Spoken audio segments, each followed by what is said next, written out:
भगतजनों, जय माता की।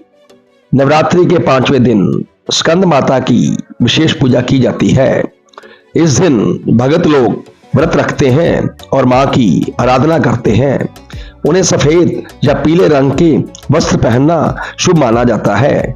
मां को केले का भोग लगाया जाता है। स्कंद माता को भगवान कार्तिकेय की माता होने के कारण यह नाम प्राप्त हुआ। ये देवी अत्यंत करुणामयी, ममतामयी और भक्तों की हर इच्छा पूर्ण करने वाली मानी जाती है। तो आइए सुनते हैं मां स्कंद माता की कथा। प्राचीन समय की बात है, जब पृथ्वी पर राक्षसों का अत्याचार बहुत बढ़ गया था।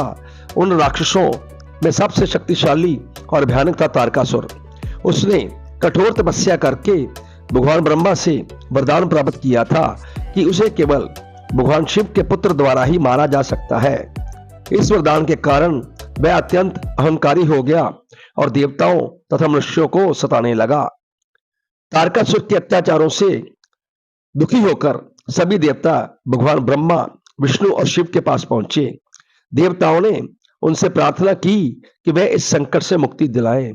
तब यह निर्णय हुआ कि भगवान शिव का विवाह मां पार्वती से कराया जाए, ताकि उनके पुत्र के रूप में एक शक्तिशाली योद्धा जन्म ले सके जो तारकासुर का वध कर सके। मां पार्वती ने भगवान शिव को पति रूप में पाने के लिए घोर तपस्या की। उनकी कठोर साधना से प्रसन्न होकर भगवान शिव ने उन्हें अपनी अर्धांगिनी के रूप में स्वीकार किया। उनके विवाह के बाद कुछ समय बाद एक दिव्य पुत्र का जन्म हुआ, जिसे कार्तिकेय या स्कंद कहा गया। यही कारण है कि मां पार्वती को स्कंद माता कहा जाने लगा। कार्तिकेय बचपन से ही अत्यंत तेजस्वी और पराक्रमी थे।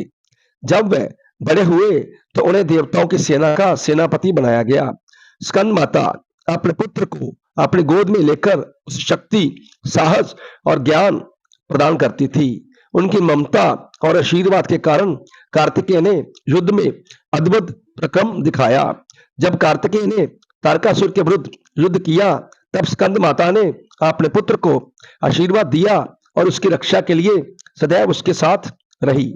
अंततः कार्तिकेय ने अपने पराक्रम से तारकासुर का वध किया और देवताओं को उसके अत्याचारों से मुक्त कराया।